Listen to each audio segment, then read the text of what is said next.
রাজকীয় স্থাপত্যে। পথের দুধারে বটদের কালো বৃক্ষে তাদের ডালপালায় উঠেছিল শিহরণ।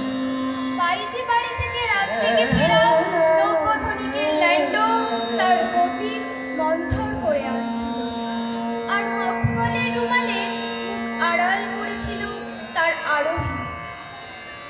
গঙ্গায় স্নান সেরে ফেরার পথে এক ব্রাহ্মণ পণ্ডিত রোষ কষায়িত চোখে তার দিকে একবার তাকালো।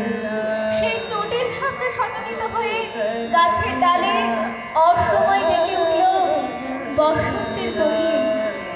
কৃষ্ণচূড়া গাছ থেকে পথের উপর ছড়িয়ে পড়ল রক্তরাঙা ফুল আর বটের রেণু। অন্তপুরিকারা গবাক্ষ থেকে প্রণাম জানালো তার যাওয়ার পথের দিকে তাকিয়ে। 30 বছরের এক যুবক কবি জোড়াসাঁকোর বারান্দায় দাঁড়িয়ে বলে উঠলেন, পথ দিয়ে হেঁটে যাচ্ছেন এই শতাব্দীর একজন শ্রেষ্ঠ পৌরুষ।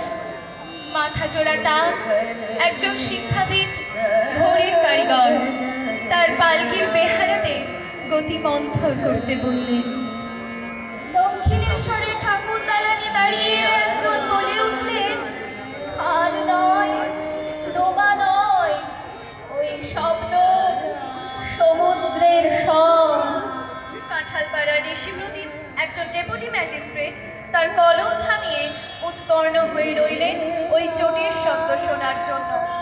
আর চৌরঙ্গীর হোটেলের কামরায় বিলেত ফেরত একজন ব্যারিস্টার লিখে ফেললেন, যে মানুষটির চটির শব্দ শ্রুত হচ্ছে তার হৃদয় বাঙালি মায়ের মতো করুণা ঘন।